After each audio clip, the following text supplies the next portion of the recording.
போட்டதுனால வண்டியில் number plate வந்து பார்த்தீங்கன்னா ப்ராப்பராக ஐஎன்டி நம்பர் பிளேட் போடுங்க. ரெண்டாவது பார்த்தீங்கன்னா 2% டிரைவர் சீட், உங்களோட ஆட்டோவில் அமௌண்ட்ஸ் வந்து அதிகமாக இருக்கக்கூடிய 2% டிரைவர் சீட். ரெண்டாவது மிரர் வந்து பார்த்தீங்கன்னா உள்ள பக்கம் திருப்பி வைக்கக்கூடாது. மிரர் வந்து உள்ள வைக்கக்கூடாது. அது சைடு மிரர் கேஸ் உண்டு எல்லாத்துக்குமே. சைடு மிரர் போகக்கூடாது. அது மாதிரி பேசஞ்சர் ஆட்டோவில் எத்தனை பேர் போகணும்? 3 பேர் தான் போகணும். ஏதோ நம்ம ஒன்றுக்குள்ளே நம்ம ஆளோவராங்க அதிகமாக போகிறீங்க அதுக்குன்னு சொல்லிட்டு எக்ஸ்ட்ரானரியாக ஏற்றிட்டு போகக்கூடாது.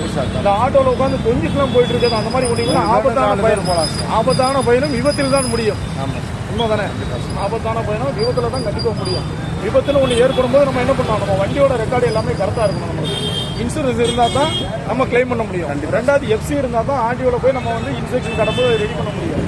சப்போஸ் அதிகமான பயணம் பண்ணுறதுனா அது கட்டினா தான் உங்களுக்கு வந்து கிளியரன்ஸ் சர்டிஃபிகேட் கிடைக்கும். அடுத்து வந்து பண்ண முடியாது. ஆட்டோவில் அதிகமாக இருக்கக்கூடியது இந்த இன்சூரன்ஸு, எஃப்சி, டிரைவிங் லைசன்ஸ் இல்லாது. மோஸ்ட்லி இருக்கிறதுலே ரொம்ப மோசமான டேஞ்சரஸான கேஸ் என்ன போடுறாங்கன்னா ட்ரங்க் அண்ட் டிரைவ். தயவு செஞ்சு குடிச்சிங்கன்னா ஒரு நாள் ரெஸ்ட் விட்டுருங்க. நைட்டு நல்லா குடிச்சிங்களா ஒன்றும் பிரச்சனை இல்லை, ஆட்டோ ஓரமாக போடுங்க, ஒரு டாக்ஸி ஏதாவது பிடிச்சி போங்க, நல்லா சாப்பிடுங்க. காலையிலேருந்து நல்லா சாப்பிடுங்க, நல்லா மோர்கீர் குடிங்க, நல்லா ஹெல்த்தியாக சாப்பிடுங்க. சாப்பிட்டுட்டு அதுக்கப்புறம் வண்டி இது பண்ணுங்க. சரிங்களா? மேக்ஸிமம் குடிக்கிறத அவாய்ட் பண்ணுங்க. என்னை பொறுத்தளவு குடிக்கிறது ஏதோ உடம்பு ஒழிக்க குடிக்கணும்னு சொல்றீங்க, அது தப்பு கிடையாது. இதே ஒரு வாடிக்கையாகவே வச்சு நீங்கள் சம்பாதி பண்ண காசு அப்படின்னு பார்த்தீங்கன்னா எடுத்து இது பண்ணணும். சரிங்களா? பார்த்துக்கங்க, அஃபென்ஸ் இல்லாத அளவுக்கு வாகனத்தை ஓட்டுங்க. சம்பாதி பண்ணுற காசு தான் இல்லை தானே, ஃபைன் கட்டக்கூடாது.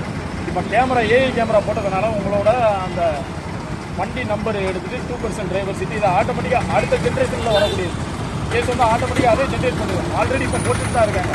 Seat belt, helmet, defective number plate case விழுந்துகிட்டே இருக்குது. Signal violation, stop line violation இதெல்லாம் போட்டுட்டு தான் இருக்காங்க. இதெல்லாம் பண்ணாமல் கரெக்டாக டிராஃபிக் ரூல்ஸை ஒபே பண்ணி போகணும். விபத்துக்கு எந்த ஒரு விபத்தும், ரெண்டாவது ஒரு விபத்து ஒன்று ஏற்படுச்சுன்னா எந்த வித இதுவும் நீங்கள் மாற்றப்பட வேண்டாம், ஒரு கூச்சமும் பட வேண்டாம். இதனால் நம்மளை விட்னஸாக கூப்பிடுவாங்களோ அப்படிங்கிற ஒரு எண்ணம் வேண்டாம். குட்ஸ் அமெரிக்கன் ஒரு ஆக்ட் இருக்குது. ஒருத்தர் அடிபட்டு கிடக்கிறாரு, எந்த ஒரு இடத்துலையுமே யாருமே தூக்கலை, ஒரு ஆட்டோக்காரர் தூக்கி அவங்க உயிரை காப்பாற்றுறாங்க. அப்படி சொல்லும்போது உங்களோட பேர் அட்ரஸ் நீங்கள் கொடுக்க வேண்டியதில்லை. விபத்து ஏற்படுச்சுன்னா உடனே ஹெல்ப் பண்ணதுக்கு பாருங்க. ஹெல்ப் பண்ணணும் கண்டிப்பாக. சொன்னதுக்கு பாருங்க இல்லை பண்ணியே தீரும். உங்களோட இது ஆரம்ப காலத்தில் பிரசவத்துக்கு இலவசம் எழுதி போட்டுருந்தாங்க ஆட்டோவில். இன்றைக்கி யாராவது எழுதி போடுறாங்களா? ஆட்டோ வாசகம் தான் நிறைய இருந்துச்சு. இன்றைக்கி யாராவது எழுதி போடுறாங்களா? இல்லை, வேலை அந்த மாதிரி ஆகி போச்சுருக்கு. சரிங்களா? அதை கரெக்டாக ஃபாலோ பண்ணுங்கள், கரெக்டாக ஓட்டுங்க, யூனிஃபார்ம் கரெக்டாக போடுங்க. 2% டிரைவர் சீட் ஏற்றுறதும் கம்மி பண்ணுங்கள், மிரர்லாம் பண்ணுங்கள். Drink and drive mostly avoid பண்ணுங்க. சரிங்களா? அதே மாதிரி இந்த ரேஸ் ஓட்டுறாங்க, நீங்கள் ஓட்ட மாட்டீங்க. ரேஸ் ஓட்டுறதுக்கு சின்ன பசங்க வீட்டில் இருக்கிறவங்க அவங்களுக்குலாம் வண்டி விட்டு ரேஸ் ஓட்ட விட்டுறாங்க.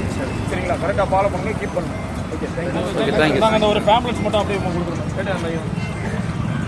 இதை போட்டு எடுங்க. இது போட்டு எடுத்தீங்களா?